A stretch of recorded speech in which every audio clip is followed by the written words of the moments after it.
Hey everybody, welcome to This Board Game Life, episode number 81. This is the show about gaming, board games, anything else we want to talk about. I am one of your fine hosts. I guess I should have said the name of the show. Episode 81, Game Redo. Or is that Redux? Well, whatever it is. You heard it both ways. I'm Rob, one of your fine hosts for today. And with me, as always, I got my good buddy, Mark. The other fine host. How's it for going, sure. Rob? How's it going? It's going. Things are a little crazy. I'm a little discombobulated right now. See what I did there? And I did see that. Yeah. I heard that. So a lot of stuff going on. One of those things is this recording. That's what's going on right now. So how you doing? I'm good. I'm tired, man. It's a beautiful day out, and I just want to go crawl into bed and go to sleep. I'm like so tired, but I got stuff to do, and I hear you. Can't do that. Yeah, exactly. I hear you, bud. So let's get rolling. We'll get on with the show so you can maybe roll over into bed if you feel so inclined. So Way too early for that, but oh that's right. Oh yeah, it is. And I got to leave in a while to go help a friend, so Hopefully you're not doing something too physical and strenuous. Unfortunately, yes. I know, that's why I said that. I'd rather be playing board games. IKR for sure. So speaking of playing board games, here, let me knock out my list real quick. So I love roll and writes, and there's a roll and write that I played recently, including I'm like, I'm gonna play it with Mark. So I challenged you to a game on BGA. But the game is On Tour. This is one of the first All Play games that I picked up, and I kickstarted it, I don't know, a couple years ago, whenever it was that it came out. And it was another one of those games that kind of like I lost track of. And then it's like, hey, something's showing up on your doorstep. And On Tour came with all of its roll and write goodness. And it's a different kind of roll and write, I would say. Well, there's a couple of games that do this similar style, but it's interesting where you roll some dice and you make numbers out of the two dice, both, like if you roll a 1 and a 2, you get 12 and 21, right? So you get two numbers out of it. And then you have to put them somewhere on the map of the United States. And there's certain cities that are outlined, and they restrict you from placing your numbers anywhere, right? Yeah. You're restricted by these cards that are drawn that show like little geographical regions of the United States. So there's like, like the northern half, the southern half, east, west, whatever. I don't know how many full regions that there are in there, but there's a bunch of them, and that can make it challenging. And then what you're trying to do is you're trying to chain these numbers across the United States in is it contiguous? No, does that apply? I don't know. Numerically, you try to make a line in between the cities. So the cities are connected by these like connection lines, think something like Ticket to Ride, sort of, where you have the train tracks in between the cities. And it's challenging. Isn't it kind of tough, like especially on the end? Like you're looking there like 15 and 51. Where do I need to put them again? Yeah. Because these numbers, the same numbers came up 2 turns ago. Mm-hmm. But it's a little challenging, but it's still, I enjoy the game. It's fun. And so I got that played. And then you and I also played that on BGA, which was nice. And before you move on, I'm just going to say, I didn't like this game.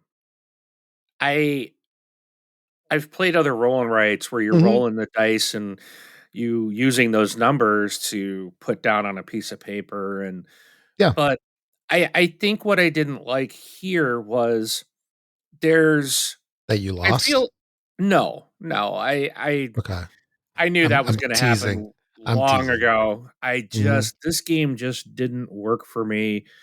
Um, it's like, okay, here's your numbers. You have to use these 2 numbers, and you're limited, like you said, to putting them in certain areas. So, depending on the dice rolls, like, you can't it's just not like, there's a game called Trek: The Himalayas that I've played, and you're rolling dice and you're getting numbers and you're putting them and you're trying to put them like either in groups of the same number or 1 2 3 4 5 6 type of thing to score.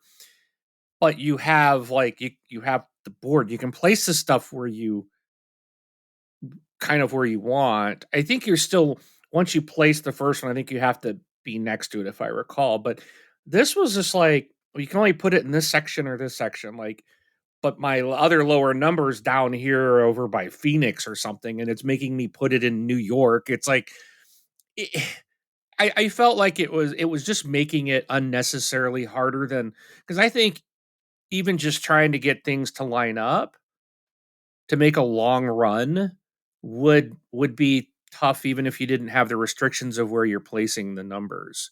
Mhm. And it just felt kind of unnecessarily more evil, you know? Yeah, Like, because I mean, what it does is it forces you to place numbers where you don't want them, right. and it's kind of like doing like a table flip, right? It's flipping the table Yeah. on you and ruining your plans, causing you to go to plan B and C and D and I etcetera. yeah, and there's basically no plan at the end. It's like, "Yep, we're done." Yeah, It's just the last one you are kinda just, like, filling in the last 2 spots, hopefully to the best of your ability. But and, like, at the end, you mhm. just get a score. Like, you don't even get to see how it scored the path. Like, I would have liked to have seen the map and, like, a line of how it scored my Oh, route, and it so you're doesn't do talking that. VGA here. Right. Yeah, okay.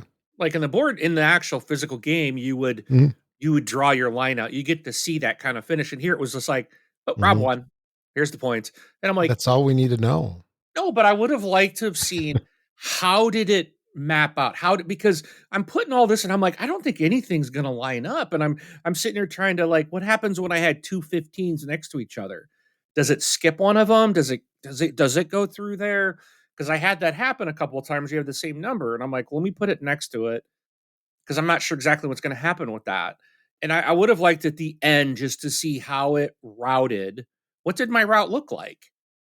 Because that's kind of the point. You're on tour. You're going to take a route across the United States. I have no idea how this thing actually ended and Yeah, how it scored it. scored, So yeah, yep. it would have been nice to have seen that, but um, you know, I think this game would be much better physical. Yeah, I have no desire to play that. Like, if you send me a rematch, I'm just gonna be like, no. I just have no desire to play it. nice. Yeah, just heads up. Yeah, I And it just has pulled. nothing to, it's not that I Yeah, lost, it's just it's just I think it is. it just didn't work for me. I lose all the time, dude. Fact. So, I'm used to that, but it just, this one just felt boring. Kinda like the draft and write records. I like that better. There was Mhm. You're looking at the cards going, "Okay, if I do this, then maybe I can chain this, I can chain, ooh, and that changed this, and well, if I take this one, I get more points, but it doesn't chain anything." So I feel like you have a little bit more control over what's happening. And I Right. will say with draft and write, I've grown a little bored because we've played a lot of it. Yeah, So I'm that's why we kinda stopped playing it.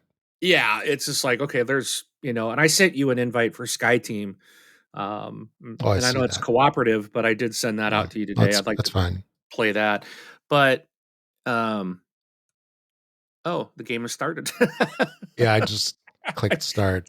just got the notification on it. Yeah. But yeah, this one was just like, yeah, I just didn't care for it.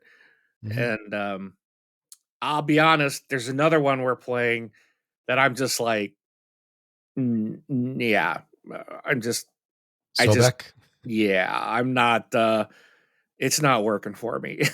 Yeah, And I think Sobek, because I was thinking, so Sobek is a fun game. It's akin to the same feel of Jaipur, which I really but like. the thing is, in when you play the game, I'll say in real life, you're like, you take a turn, I take a turn. We're just like drawing cards, and then like boom, boom, boom, boom, boom, and it's done. I mean, Okay. it goes by so quick, but when you take one card and then we're not playing it real time. Maybe Right. that's the thing. Maybe we like one of these days, like we were saying, we'll sit down and we'll play some games real time instead of turn based. It's a Right. different feel at that point. It is, and I think I mean, I like BGA. I Mhm. think it's kinda neat, but at the same time, the experience is very different. Yeah. It's definitely better when you play real time and, like, you and I are talking, yeah, over Discord or something, and we're playing. That I really enjoyed that better, 'cause especially, like, I know I kinda just quit that game seasons because I had Yeah. no idea what was going on, and I was trying to I watched, like, YouTubes on how to play. I was reading that rule book, and I'm like, "This just doesn't make any sense." Mhm. And it would just be better, and that was one I told you, I'm like, "Well, when we get a chance, let's get on Discord, let's play it real time, and you can kind of explain Mhm. it, and that'll make more sense. Give me a teach on it." Yeah. But, Yeah. Maybe starting in like a couple weeks. yeah, We maybe we can next week. we can start we can start doing that stuff. I I didn't want to be all that presumptuous, but I figure Uh, at least maybe 2 give it weeks. a little bit of time, yeah. Yeah, yeah, exactly. I'm thinking But Monday morning. yeah, exactly. No, but At the exact time that I got this particular invite to attend something, first thing Monday morning. But anyway, yeah. So on tour, and then the other put one it in is a your just game. put them in your I'll send you an invite via the calendar, and Yeah, I'll just mark it private. yeah, exactly.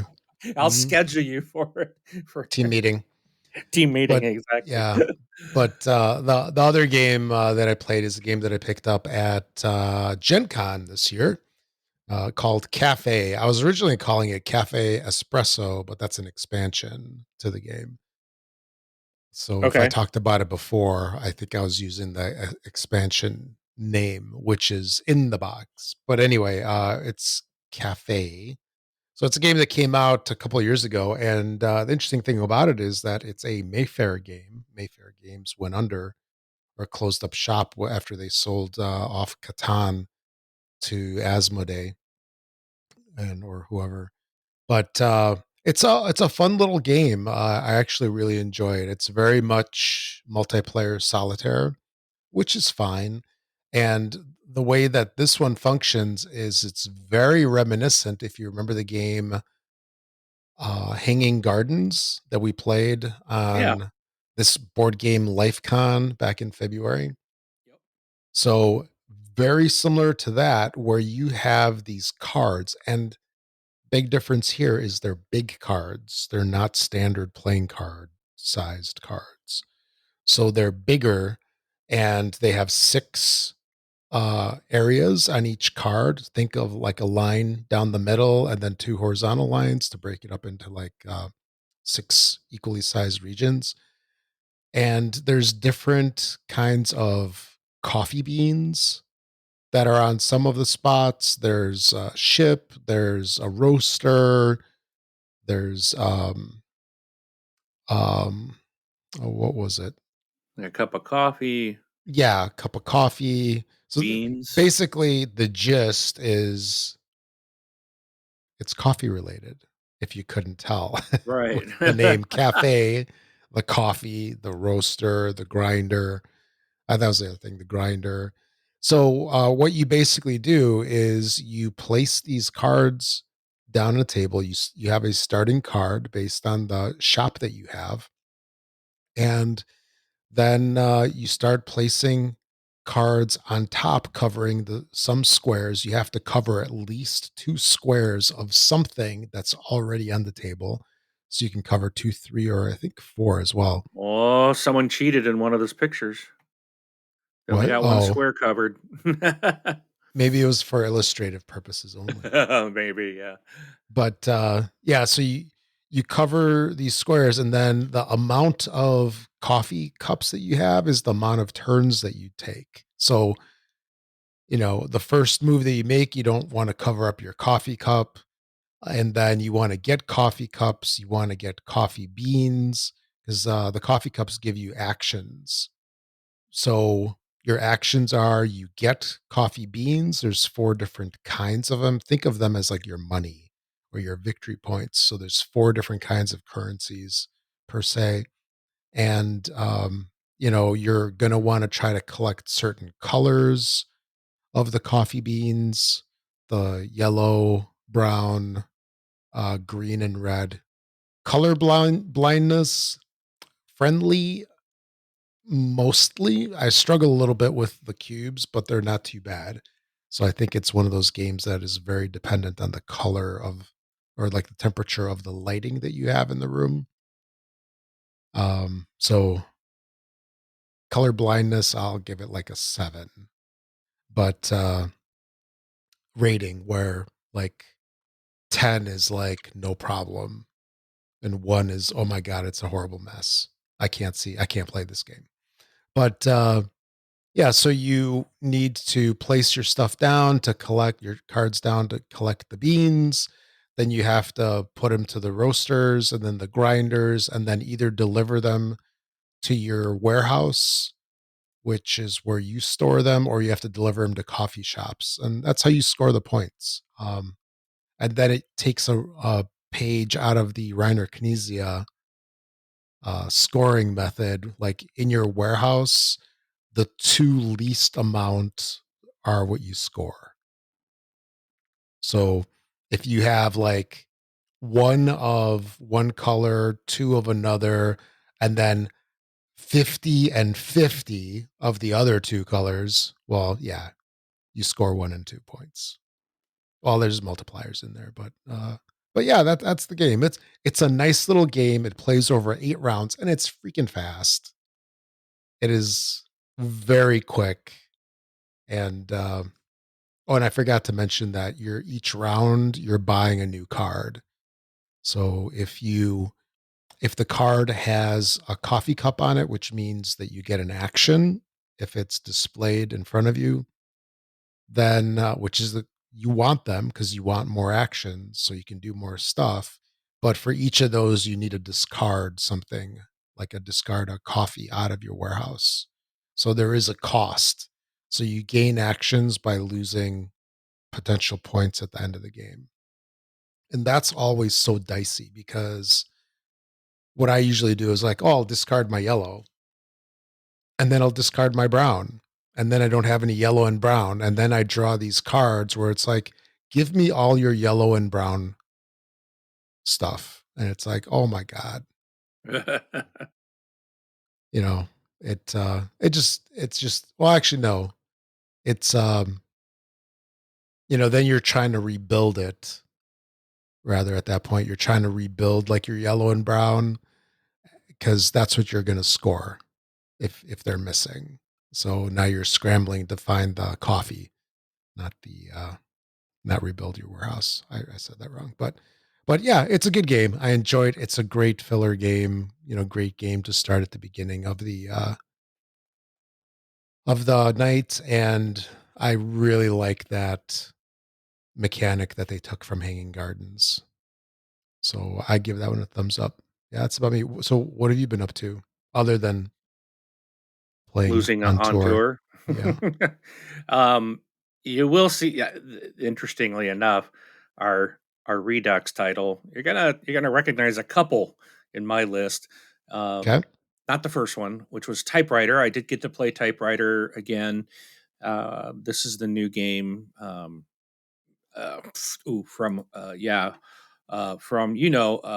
the person. I'm trying to delay so I can pull it up real quick. Tim Tim Fowers. Powers, yeah. I was drawing a blank there. This is that new game that I backed, and this is really fun. I really like this game a lot. It's a simple word game. If you've played Paperback, it's similar. That it has some similarities to the game, but you are building out words. But instead of cards, you have these little very nice quality typewriter keys. Is what they're supposed to um, act as, but they're these little round acrylic tile things that are just very nice.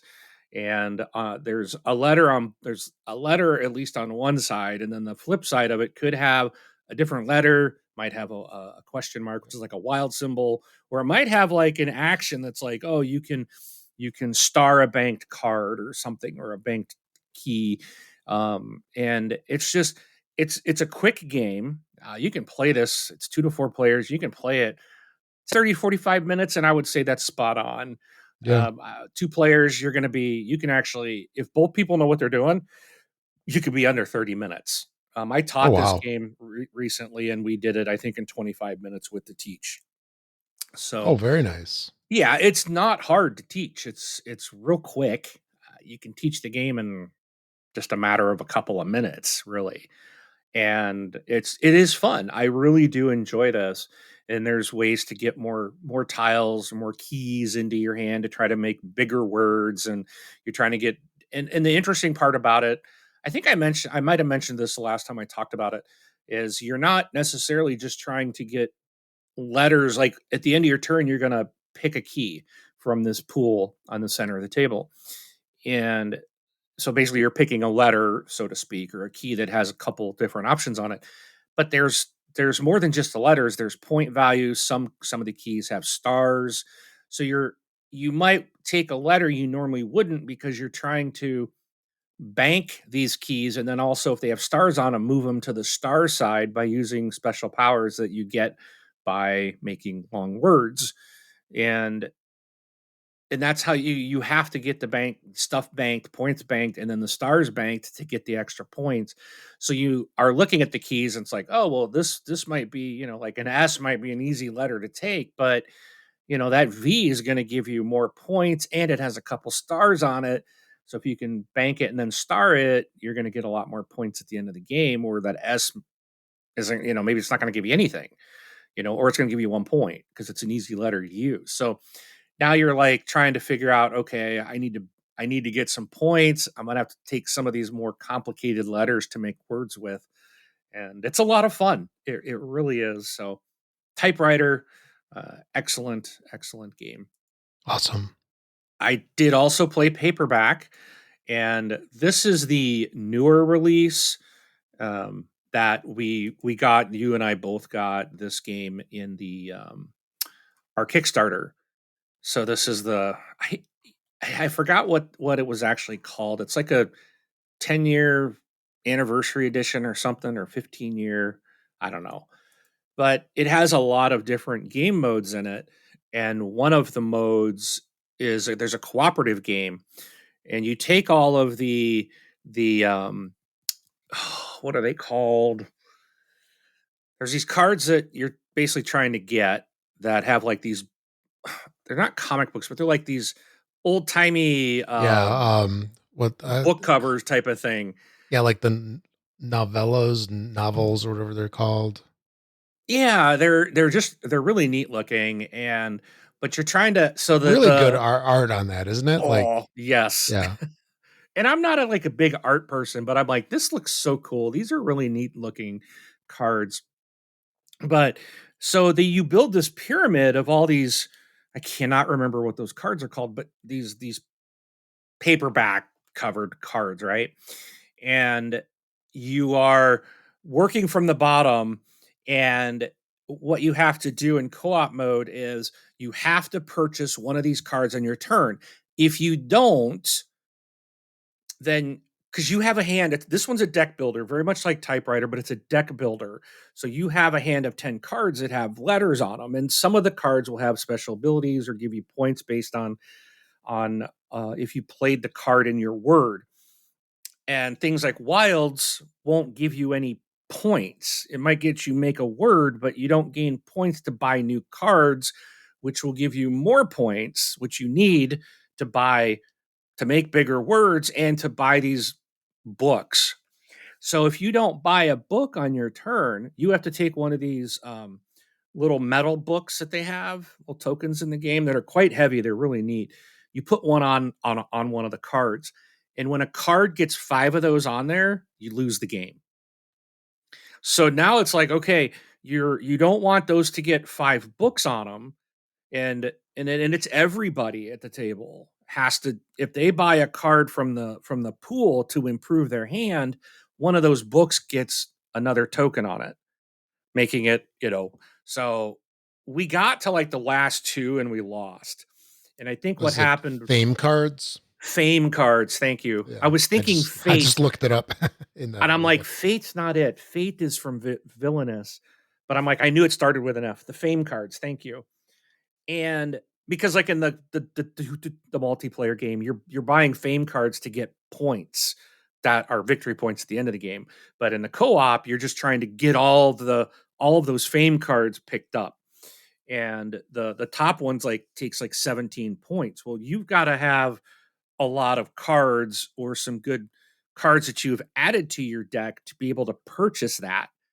So every time you don't purchase a card to improve your hand, another fame card's getting a book added to it. And I think where we messed up was we should have just kind of let at the beginning, not worried about buying them right away.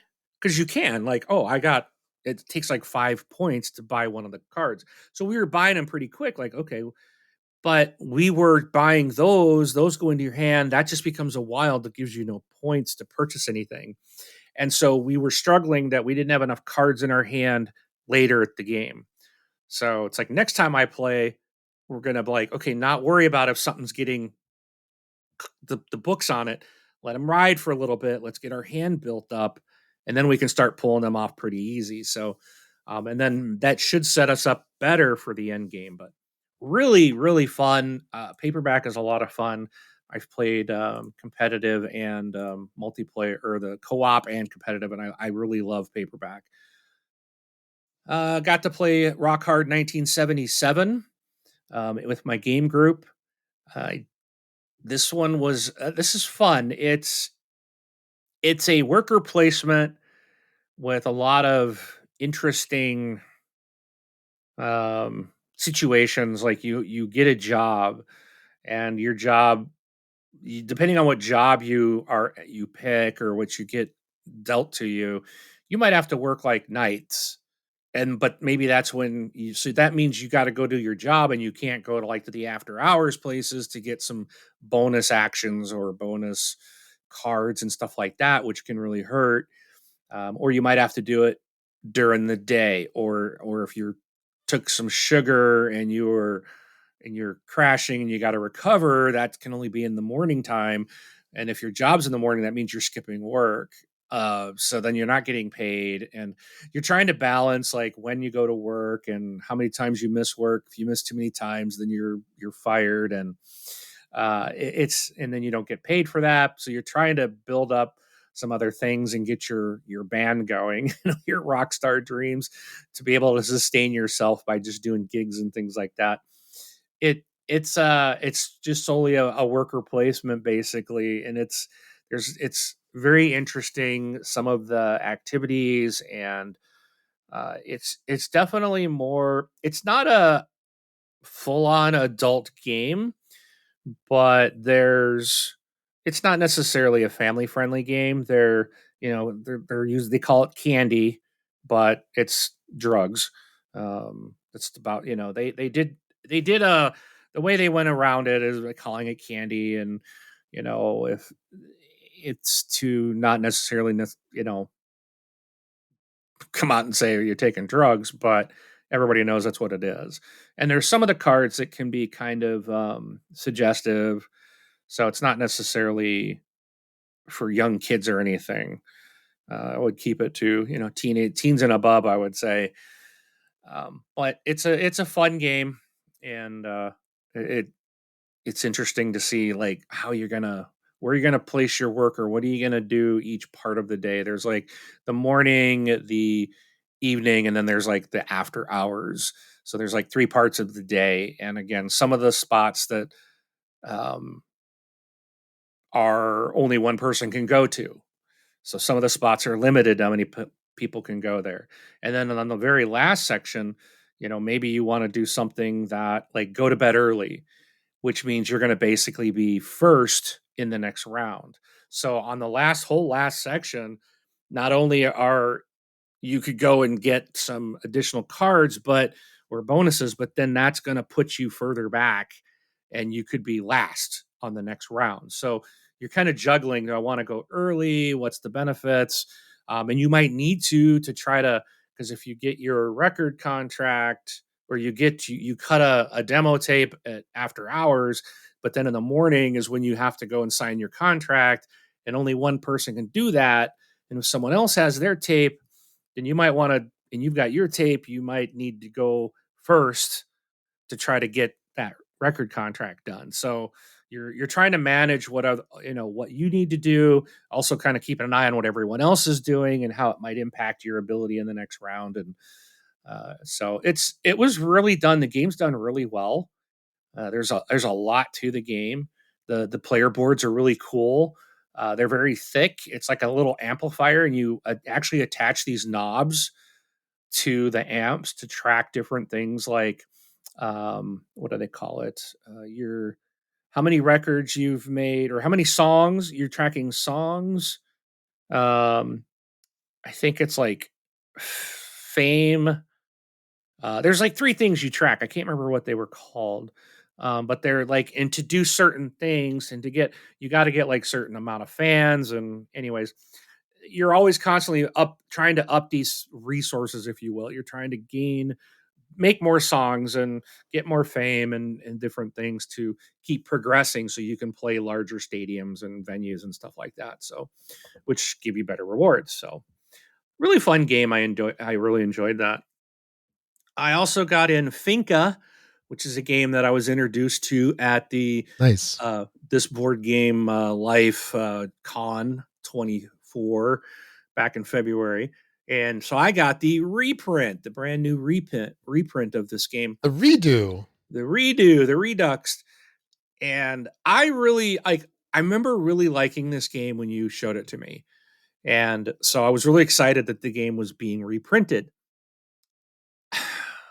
I don't necessarily care for the reprint. I think the version you have is a much nicer. It's the board's bigger. Really? The Oh the yeah, that windmill is absolutely is. the Yep. windmill is attached to the board.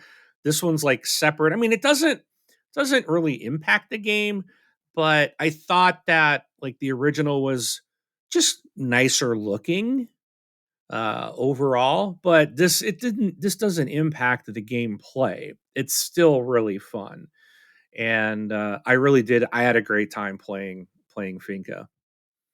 I mentioned already drafting right records. We've completed all our games of that. You and I have played some Jaipur. We still have a game going on now. We played Valley Glassworks. All these, so they're not. I'm talking now. Draft and Right, Jaipur, River Valley. These are all BGA. We also played the Battle for Hill 218, which is a card game we did Which went on nowhere. BGA. That was I screwed up weird. so many turns Well, you still that won that game. yeah, I know. I think by like That's one all that point. matters. Yeah.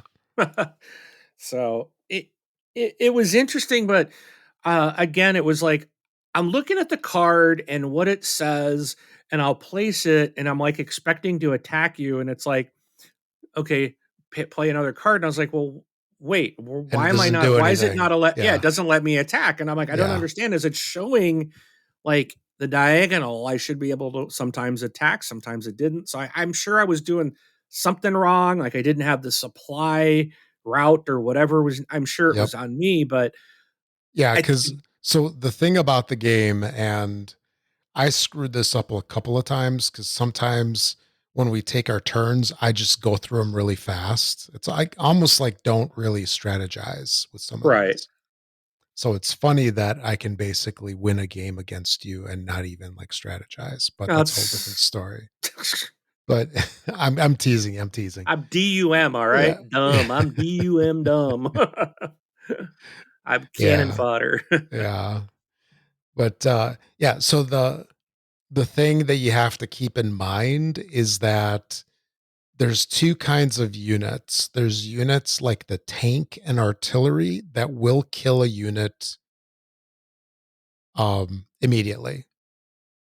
The other units need support. So you have the unit can attack a card, but it needs a helper. So Right. that's the gotcha. And like I did a half my turns were like, oh, let me take this down. I'll put it here. And then I'm like, oh, why didn't it do anything? Oh, I didn't have the support on there. Yeah, so that's what I kept Yeah. doing too. Yeah. Yeah. So, and this is another game that goes very quickly. It's like a 10-minute game, two-player game. It goes really quick. Um, I think it's extremely beneficial to play this in person or not Yeah. turn based, just to learn the game. Once you learn it, it's easy, it's quick, and pretty fun, tactical. Yeah, I think Anyway, I'm pretty sure if this wasn't my first time playing and I would have just destroyed you. yeah, Um probably. Wink, wink. Yeah.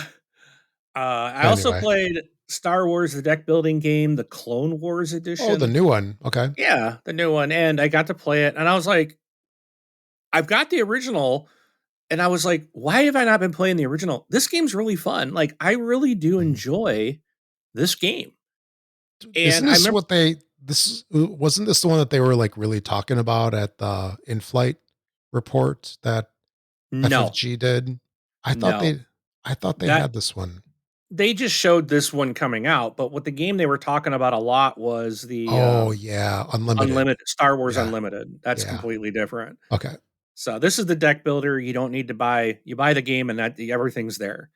So you Hmm. don't need to go and buy packs, and it's not. This is not the Magic the Gathering Star Wars edition. That's Star Wars Unlimited. Yeah. Hmm. So this is just a two-player deck builder. You can actually, with if you have both copies of the game, the original Star Wars deck building game and the Clone Wars one, you can actually play 2v2 with all four characters. So that's kind of cool. It does allow you to kind of expand the 1v1 into a 2v2 if you wanted. Let's see. I also picked up and played Machi Koro 2. This was fun. I really like really like this game a lot. I'd never played it. I've only played it once, but I really enjoyed it. This is something I really want to play again, and I will definitely be taking this back to game night. Yeah. It was just me and another person that got the opportunity to play it.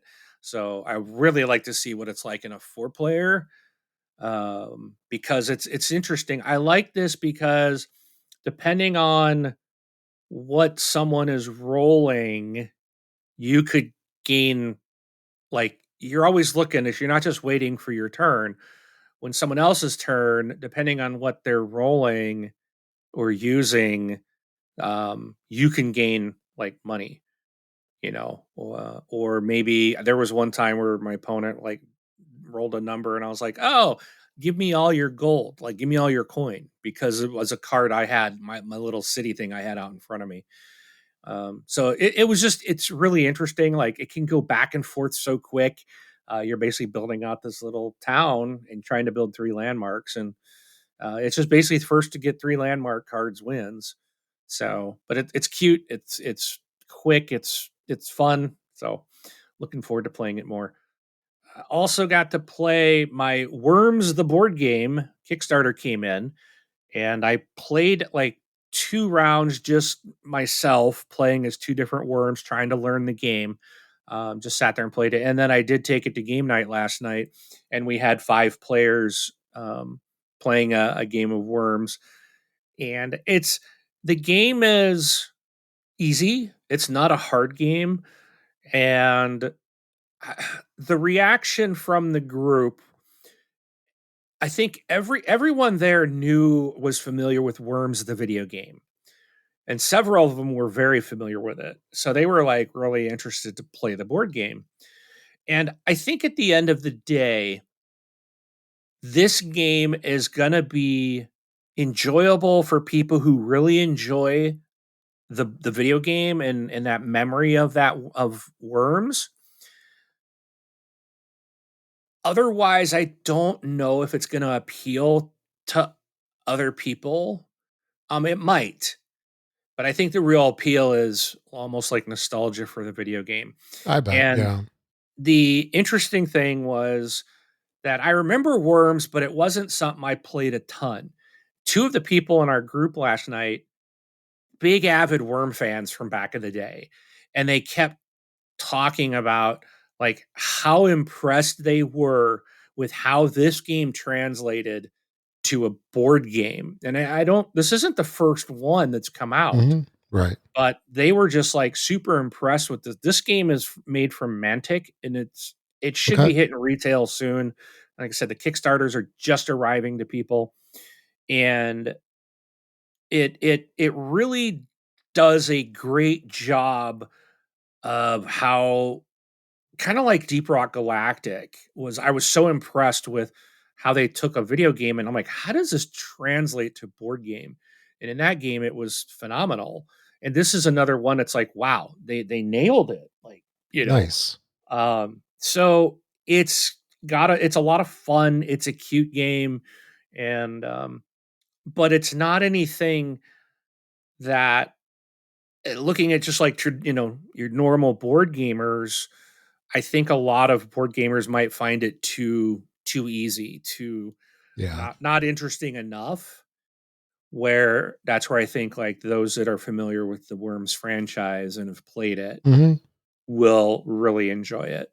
So yeah, I liked it. And I would definitely play it again. I want to paint the worms, and I've seen some people's pictures on BGG of this and how they've painted their worms. It's like, oh my goodness, there is some skilled people out there. And and I was like, I so badly want to paint my worms to try. I copied some of the pictures. And it's like, okay, I want to try to do what other people have done. And it's just when they're painted, oh man, the worms are just so funny looking. They're great.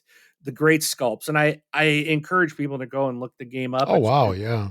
Worms I the just board looked it up. game, the Yep. 2024 release. Look at the pictures of some of the people posted of how they painted their worms.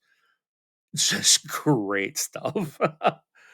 All right, and then the last game I played also yesterday was something called Courtesans, and quick little card game that I was going to win until one of my wonderful co-players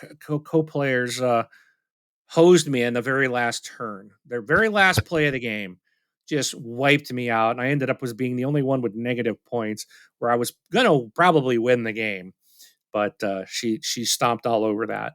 But it's a quick game, and it was the first time I played it, and I really like it. This is a fun little game.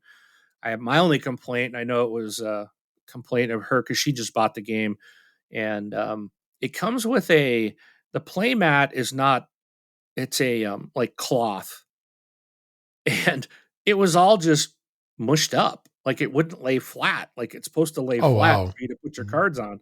Yeah. And I'm like, well, that, she was, it's like, how are we going to get this flat? And then even if you flatten it out, I don't know if you can because it's cloth. It's not, it wasn't the neoprene mat. Like this thing needs like a neoprene mat. And I don't know why, if it was just a cost cutting measure, it's like this thing needs that mat to roll out and stay flat and not this cloth. So, Right. but the game itself was fun. I mean, didn't really impact the gameplay. It was just kind of annoying. But no, the game was really fun. You're basically, everyone gets three cards in their hand. You play one in front of you. you give one to one of the other players, and then you play one to the board in front of you, if you will. Okay. Yeah. And basically, and everybody has like two goal cards that you're trying to meet. So there's two sides of the board of that little mat that's out there. If you lay the cards on top of the mat, that's like positive points. If it goes to the bottom, it's negative points. And at the end of the game, as people are putting the different colored cards out, if I have a bunch of yellow cards played in front of me, and if there's more yellow cards on the bottom of the mat than on the top, then that means all my points are now negative that I have played in front of me at the end of the game. So you can like you're looking what everyone else in front. So it's like, okay, well, I'm not gonna go for green, so I'm gonna put green negative to hose everyone else that's going for green, but then someone might give you a green card, so it's like it can also backfire on you. So really this game came down to like the last round, because when I played my last cards, I was like, oh good, I'm getting to play these, this is going to be great.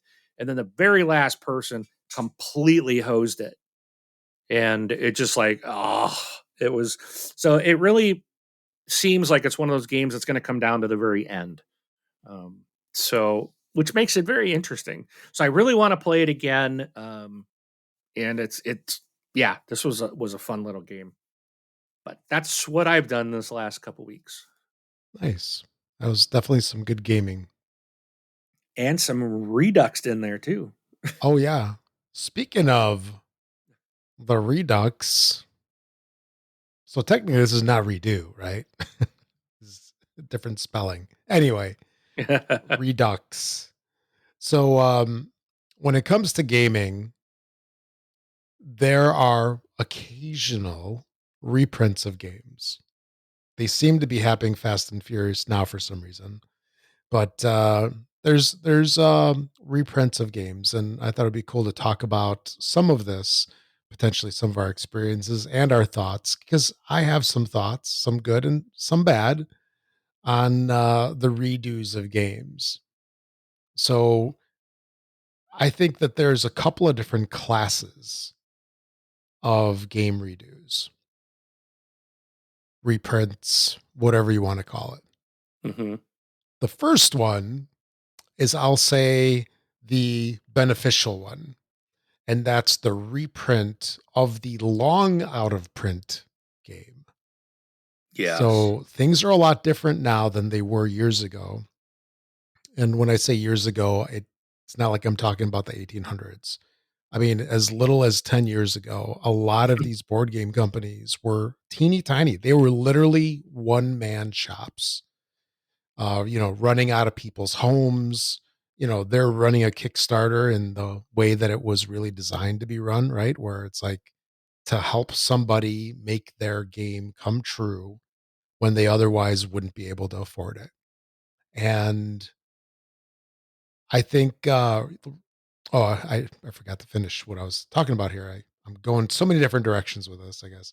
But so reprinting those games is awesome because the one man shops, they'll do like really small print runs. They'll do 500, 750, 1,000 units, and that's it, because that's all that they can afford. Because if you're a board game designer slash publisher and you're printing this out of your own pocket, right? Because you have to front the bill for, potentially maybe the design, the art, the production, right? Because you got to pay the factory to print them and then ship them and everything like that. That's coming out of your pocket. So these print runs weren't very big, in part because of the cost factor, and plus, yeah, you can print 3,000 copies, for example, but if you're only selling 500, Yeah, it's a then big you got a loss. different problem. And where are you going to put it? Where are you going to put your car if all this stuff's in your garage? So Yeah. anyway, um, so the first style is that, and I think that this is probably the most useful form of the reboot or the redo, because it can take a game that, maybe you never bought, never had the opportunity to get. Maybe it was out of print by the time you found out about it. And this is your opportunity to get that game, like Finca, right? Like, yep, exactly. Like what? Finca, it's been out of print since when did it come out? Like 2011, 12, something like that, somewhere around there. So it's been out of print for over 10 years. And you got to get your own copy. Now, Yes. now I can fork this into two different ways. There's the authentic reprint, which could be good or bad. And then there's the changed reprint, like Finca, right? Where it's same Yeah. game, but it looks totally different. Sometimes they retheme them. Um, sometimes it's better to get the new reprint, but it's interesting that you mentioned that the design changes on the new reprint you didn't really care for with just how it's done. It looks totally smaller based on from the pictures that I saw, not from you, but from online. It is definitely smaller. Yeah. Which could potentially be a good thing in some ways, right? Because if you got a smaller table, then you don't have this game like overgrowing. How actually, let me ask you, how were the pieces? Were they like the chunky wooden pieces like Yeah, they were they were the same or they were similar? nice. I don't really remember what your pieces were like, but I was They were really the impressed. figs, olives, almonds, lemons, Well, oranges, and right. maybe that was it. These Yeah. are like wooden pieces. Mhm. I think they added one because there's a fish in it. So there's Okay. almonds. Let me think. Almonds, Olives. dates. Wait, no, there's no olives. I'm sorry. Let me think. Trying to remember, and they don't show it on the. Oh, maybe if I go to the actual company's website, but they did add like fish Okay. into the game. Is that an Um, expansion?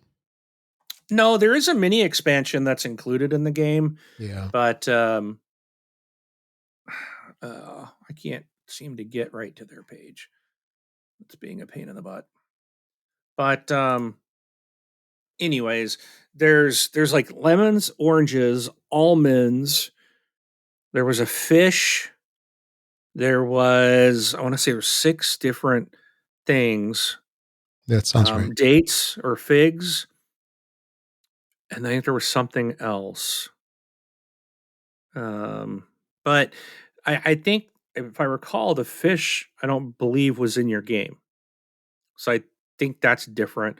The donkey carts are cards, like a hand of cards. It's a deck of cards. Okay. Um, but all the little resource tokens were really nice. They were really good quality, and I thought they were wooden Very and nice. good sized, so I liked that. I think there was grapes. I Yeah. want to say Yeah. there was Grapes. grapes in there too.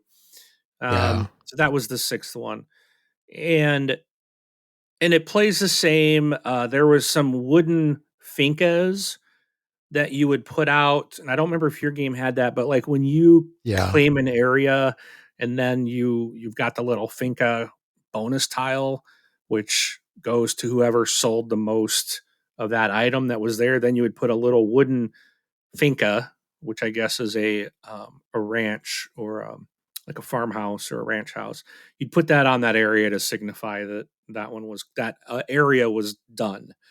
Hmm. So, and that was nice. I mean, those are pretty chunky little Finca tokens. So it wasn't any complaints about the quality of the game.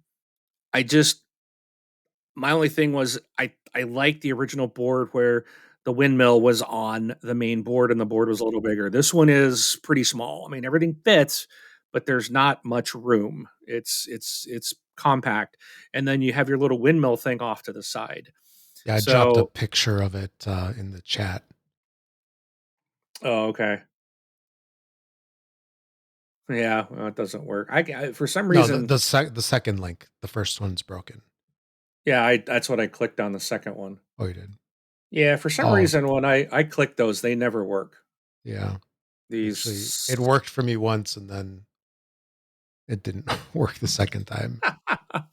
but no, I mean the game, like I said, so it's just I think that your version, the colors on the windmill, like they're more vibrant. They stand out better. And I thought that was like where this one was not quite as nice. But again, it doesn't really doesn't it's just it was just kind of like it's like a little toned down. It's not as Mhm. bright. So that was it. Like nothing impacted the gameplay. The game plays the same, super fun. There is a small expansion, a mini expansion that comes with it. We did not play that. And I haven't looked over like the one sheet that comes with it of how to play. Um, but there is an expansion, a mini expansion that came with the game. Sure. So I'm trying to see if now if I look it up, there's all kinds of pictures on BGG. A minute ago there was nothing. Oh yeah, see here's I'm looking at the original. Okay, so this is the one that you had. Yeah, your windmill was on that board, Yeah. I and think it's not the new one. the new one did a change where isn't it like locked into like a gear kind of thing? So each like windmill blade kind of fits in there so it doesn't move around or something. Yeah, I mean it's nice so it doesn't because I think your game they're just laying on there and Yep. they can move Yeah, they around. can slide around. Yeah. So, but it's not like they're locked in place. So, and I think your like the donkey tokens in your game are better than having the big cards. Like the cards, I, so the cards, if on one side it has a donkey, you flip it over on the other side, and it has a cart. It actually shows a cart, and it's got six little spots. So in a way, because you can only deliver six goods, so I understand the idea is like you can flip the cart over and you're supposed to, I guess, put your goods in the cart or on the card. That way it keeps you from only being limited to six, where you don't have that Hmm. ability in your game because you just have the little round cardboard token. Hmm. So, but none of us did that. Like, we don't, it's like an extra step. Right. And it's just like, I'm just pulling my stuff out and I'm just setting it in front of me. Okay, I got three for this, I got two for that, and one for this. I'm turning these six in, but I get the idea of the card allows you to put your tokens into the cart and deliver them that way. And Sure. so, but, So it's a little switcheroo. and I want to, now I'm looking at the tokens that you have, your wooden, I want to say the new one, the tokens are better Okay. in the new game. I'll have to see if I can find a picture of them. But other than that, Okay. like I said, it plays the same. It's super fun. Really enjoy it. So, Yeah. So and that's a good thing about the reboot or the not the reboot, the reprint of a game that was out of print. It's not exactly the same, but I now have it. I got it actually relatively cheap. I think the game was only like $30, I think. something like that. Yeah, it Yep. was Yep. not. Yeah, and when I'm used to paying 100 or more, it's Yeah. like 30 Yeah. bucks. I'll take 8 of them, Mhm. It's like I'll And give them out as I gifts. bet $30 is probably less than what I paid when the original came out. Could That be. was probably like 40 at least Yeah, could back in the be. day. Yeah. So yeah, like yeah, the first kind is the long out of print game coming back. And so it's always awesome to get that. It's like, oh, I've wanted that game for so long, couldn't find it anywhere. It's too expensive. And now you can get it, potentially with better images and stuff like that, but same gameplay. So the next, So I gotta ask you, yeah, do you have a game that's been out of print and maybe you own it and maybe you don't, but do you have an out of print game that you would like to see get redone? No matter what, like be redone so that it's like Finca, where it's like okay, it's now available, it's back being printed. oh, put on the spot. I don't know. I can't really think of one off the top of my head right now. So Okay. this is a game that I want to see reprinted. That Like so let me give potentially you like redone. and I just so for an example, um Pompeii. Hmm. Would I know you own it? I own it. I spent a lot of money to get a copy of it. But That's a good if that one. Yeah, I think that's a game that I would like to see because I did have to pay a lot of money to get a to secure a copy. I would have loved to see because Pompeii to me is like is a great game. I really yeah. like Oh, that it's game. fun. Yep. And it's like it kind of sucks that it's not available. I would love Hmm. to see that one get a reprint. Yeah, I would agree with that one. There's like a bunch of card games probably that I wouldn't mind seeing like new versions of them. But Yeah. yeah, it's like there's so many from back in the day. It's not you don't necessarily want games to be reprinted when you have them with your acquisition disorder. Right. Exactly. Yeah, it's like get the game while the getting's good. So you're Yeah, not but and you've been in it a long enough that you probably haven't run into like something that you've been exposed to that you can't get. Because coming in newer yeah. for me, people will bring games and it's Where'd this uh, come from? like I had to go to the geek Right. market to try to find Manhattan Project Energy Empire. It's not in print, Yeah. and it was Actually, something I got that's to one play. I would like to see the original Manhattan Project like redone, but I remember talking to the publisher a while back and I thought he mentioned something like he didn't even sell out his original print run at the time. This was like maybe 10 years ago. Well, I was chatting with there's him at Gen Con. you need to say yeah, but things are different now. Yeah, yeah, exactly. Look at how much more people are in. You Mhm. know, I've Yeah, but I've only been in it there's like 2 years yeah, now, less than that, and I've got my library is very large. packed. Yes. And I've dumped a lot of money into this hobby, and I'm in love And with it. And it's shelves. Yeah. yes, Yeah, so yeah, yeah. I would really like to see actually both of those games, Manhattan Project and Downfall of Pompeii.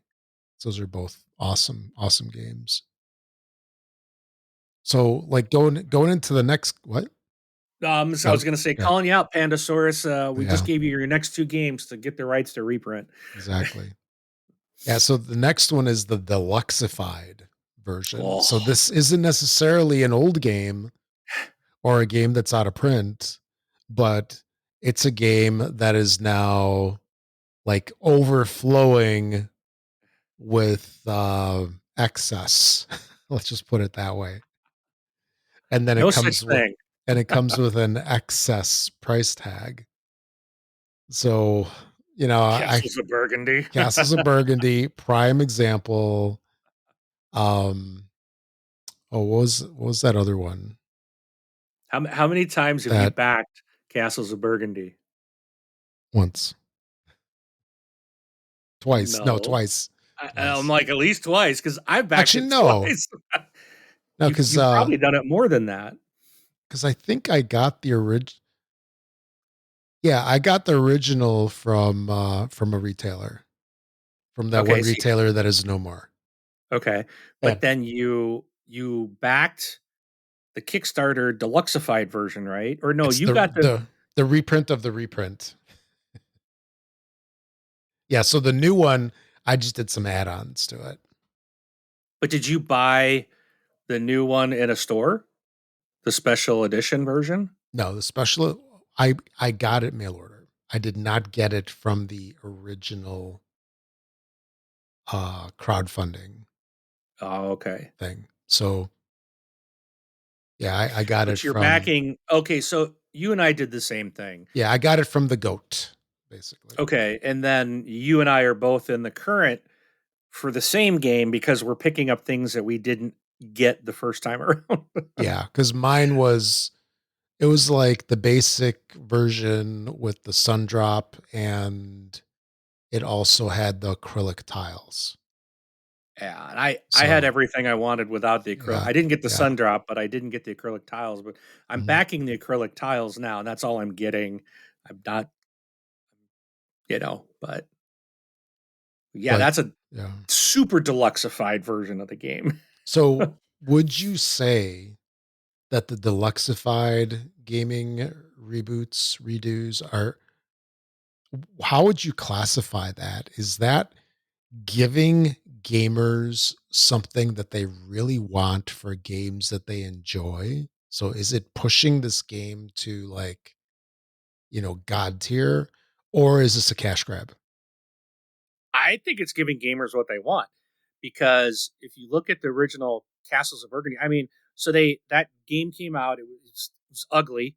It was nothing special, right? I mean, outside of Yeah. the game itself. So what made Castles of Burgundy so great was the gameplay.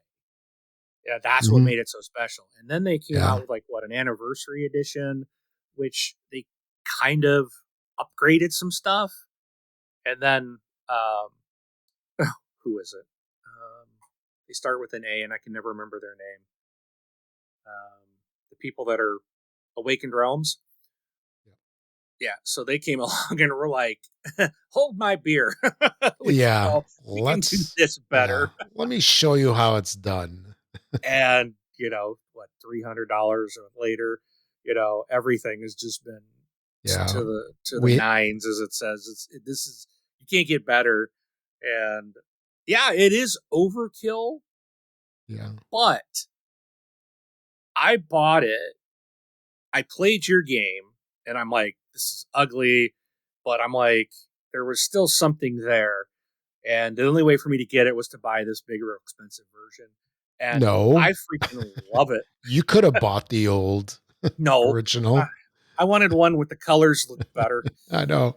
It They still need work, but this version is the best. You can yeah, actually it tell the is. difference between the beige and the yellow. Yeah. Yeah, they're And yeah, all to me, they're all like shades of beige and then blue. that's terrible.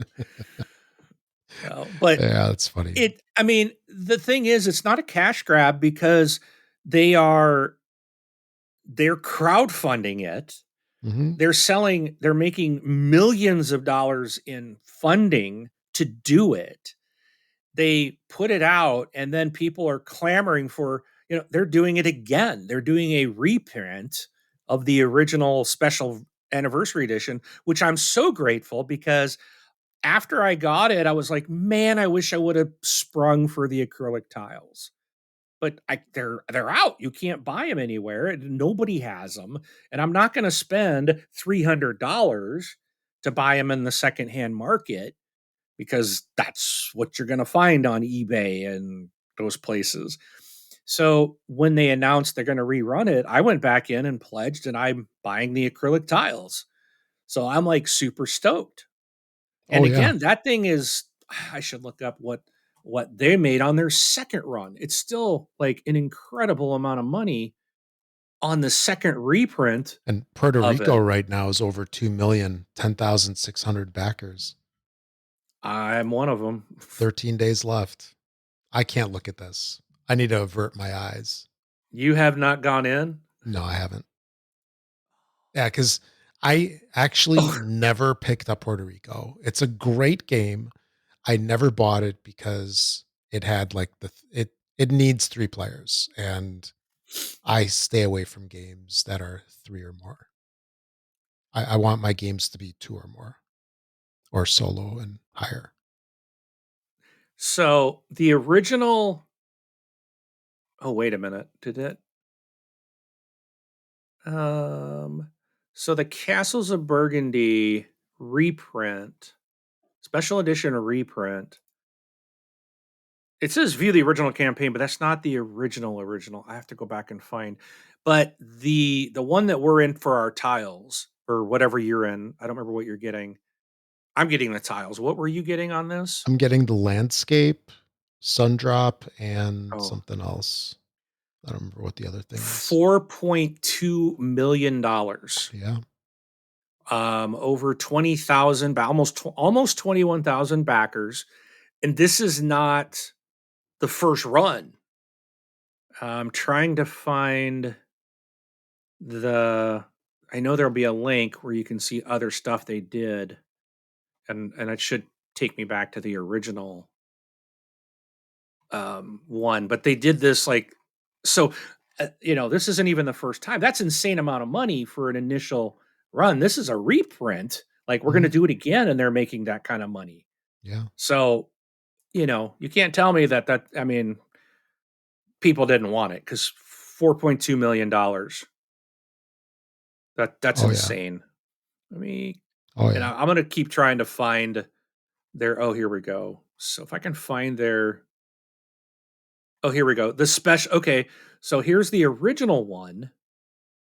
This one's in euros for some reason. It's not showing it in dollars, but 5.7 million euro Mhm. for the original pledge. Yeah, and I think that's 1.2-ish dollars, I think, per euro. Well, I'm gonna tell So you here in maybe just a like second. 120%. So Yeah. so yeah, I mean to answer your question, and I'm gonna plug this in to see what this comes out to. It comes out to $6.4 million. It's a couple 2 tree bucks. So Okay. over $10 million Mhm. just from these two campaign runs Yeah. of the same thing. Yeah. That's the thing. Nothing else was additional. It's just like we're going to redo it because we have so much demand. and And and the thing is, how many of those people already have at least one copy of the game? yeah. So I think this kind of takes you out to it's expensive. If we looking at in fact, let me back up to the second reprint, which was showing in US dollars. Um, if I can get back to it, should be one more page. Then, yeah, here we go. Let's see, special edition pledge. If you bought just the base game, right, was $95. But then if you did like all in and wanted everything, you're looking at $250, Yeah. roughly. So It's a it is lot. expensive. It's a It lot, is. yeah. But if you've got a game that you truly, really love, and then you just want everything you can for it, and it's something you can, and maybe it's gonna be something you don't even get to the table. Like I've only played mine, I think twice, and lately I've been like, I really need to pull that back out again. I want to It's play that game time, yeah. again. Yeah, we gotta You play know, it in, at the next, oh, con. the next con, yes, Yep, we yep. will, guaranteed. This will definitely get played.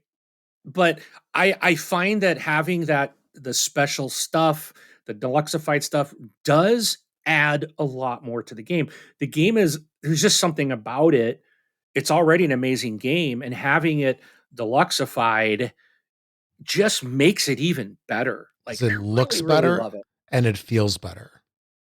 Yeah. Because the tactile feel of the bits and the presence on the table, it just yeah, it takes it up a notch for sure. So Yeah. if it's your game, get it. If you like it, yeah. Yeah, not Yeah. all games are worthy. No. I would say that, but if you enjoy the game, why not? Do you think Especially Puerto Rico is worthy? yes, So why haven't you backed it? because of that 3-player thing. I know that I think they go with some, like I think they go down to solo mode even in this reprint. What's probably gonna happen is the day that it closes, I'm gonna back it. That's One probably to what's gonna five happen. players, Rob. Yeah, yep.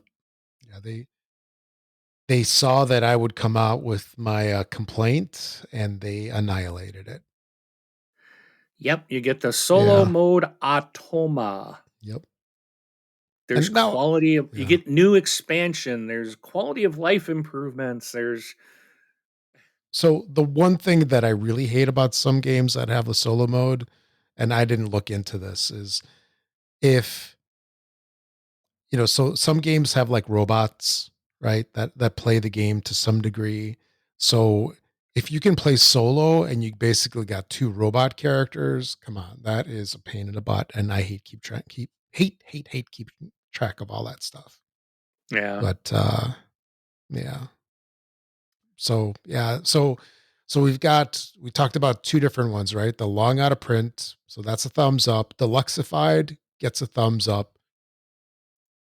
This other kind of redo, this is the one that irritates me. You ready for this?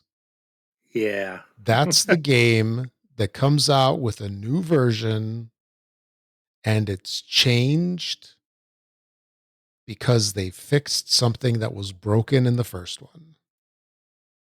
And it's like rules 2.0, it's corrected rules. It's basically just a a hot fix to the original game. This is the one that I struggle with because especially if it's a game that I like to some degree, I'll want to get it. And I've done this a bunch of times where it's like I got the old version and the new version of the game, or they come out with master sets. You know, it's basically what video game companies did with, the uh, high def, then the remastered. You, Yep. you know what I mean? It's like Tomb Raider, right? There was The original Tomb reboot. Raider, yeah. Then there was like the remastered, then the high def remastered Mega Deluxe Excelsior edition. These are the ones that kind of irritate me. And the one thing I always thought about was, so like let's say you got a game, right? That that came out and then 2 years later they come out with like a 2.0 version of the game. So it's basically the same thing, slightly updated, 98% the same game. They fix the rules, they fix misprints, they fix everything that needed to be fixed. Would you rather buy a whole new game or would you rather have an upgrade kit? Just curious. Well, I can speak from experience. Yeah. Long time ago, I bought X-Wing, and Yes. Good example. Yep. it was the 1.0 version. My son and I played it. Never got into it. Last year, I decided, hey, I've got this game, and I see that they do this every week down at this game store, one of my stores here. So I went down and, well, guess what? I had the 1.0. All these people were on the 2.5 version. So like none of my stuff worked. And thankfully I didn't I could have bought an upgrade kit. They had that, but I'm like, I'll just buy the regular latest version of it so that I have everything from the get-go and I'm not like, then I can just put this other box away. Mhm. I can still use the ships. I kind of viewed it that way. But now that game's like they're done with it.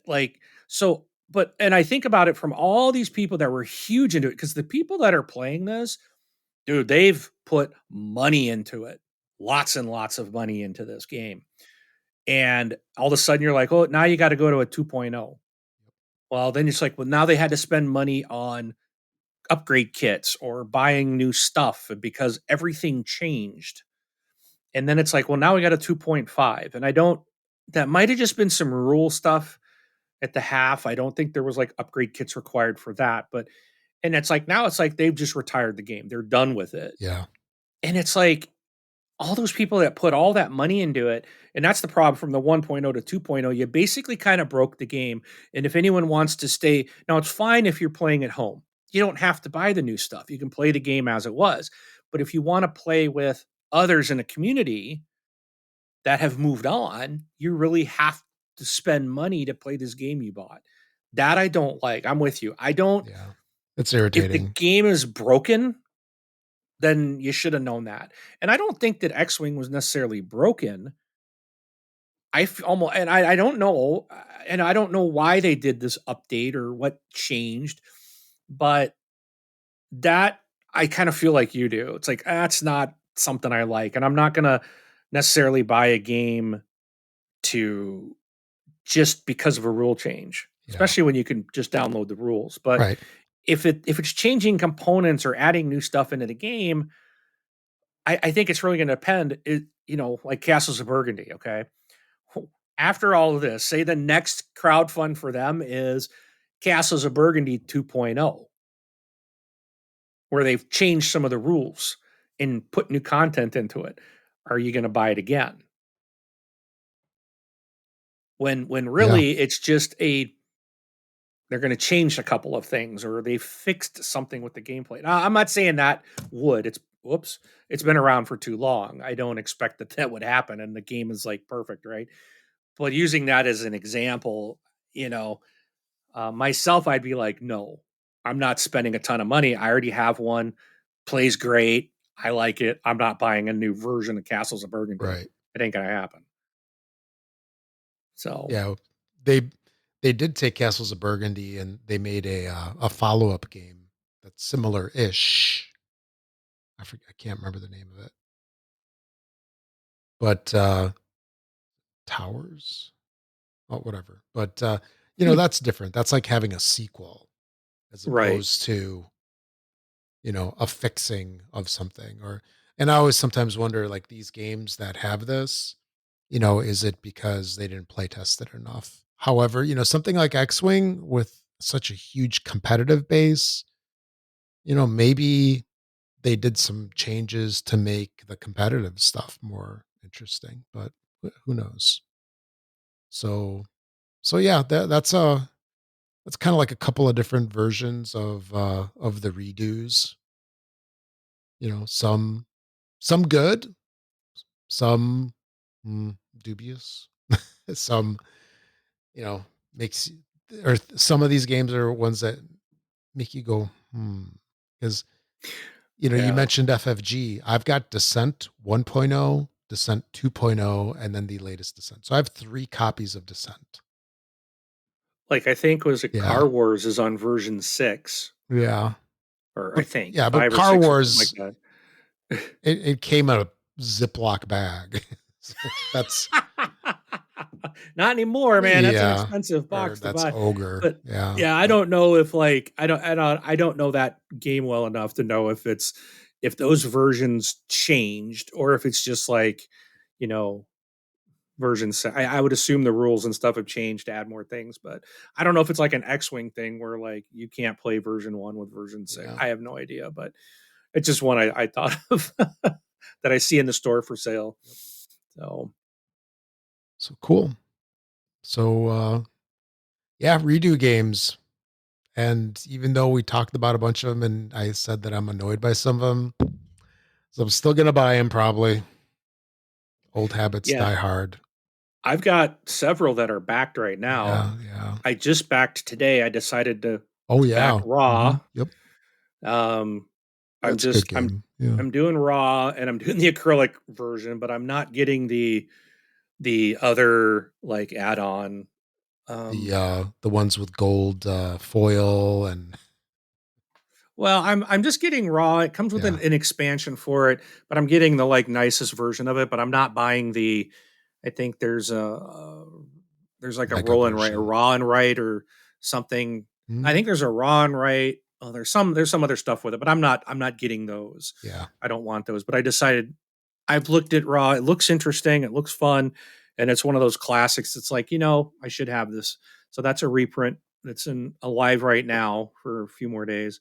Leviathan is another one that is I think I don't know if it's a reprint or just like another run of it. But that's one that I'm backing. Again, Castles of Burgundy, trying to get those tiles to go with my game. I did back Puerto Rico, um, and I also added that game card game in there. I don't remember if you recall. You were Oh, telling me San like how Juan. great San Juan. San Juan, yeah. Yeah, so I'm backing that as well. That's like really cheap. Yeah, it's like Um, 15 bucks or something. Yeah, for a game I don't think you can get anymore. In fact, the Dice Yeah. Tower was talking about how they're not making that a bigger deal than it is. They're like that should be more. in your face and just like, oh yeah, by the way, you can get this because Yeah. Oh their yeah. thing. It's just great. San Juan, definite thumbs San up. Juan. Yeah. Oh, and then I got Paperback Yeah. from a crowdfunding. So, Hmm. and I love that game. That game is Yeah. fantastic. So that was a So reprint. They updated and they fixed the box. Thank you. I've had two people tell me that, like, "Oh wow, look at this box." Like, It's that's not what mine normal. looks like. Yeah. Yeah, and they're like, "Yeah, it's Okay. great." So, So, all right. Should we take it out here? yeah, we might as well. Unless you Okay. want to do your quick top three and then go. No, I think oh no, that's right. We didn't talk about these last time. I Correct. was thinking, okay, so top 3 TV shows for us. So for me, my number 3 is Snowpiercer. So it's a TV show off the movie that came out way back when, and I enjoyed it. It's really good. I'm kind of sad that it's on its final season right now. So my number 3 is Snowpiercer. I think I saw the very first season of that, and I did not go Yeah. back to it. I don't know why. My number three is actually I probably need to swap these. Um, I'm going to say my number three is SEAL Team.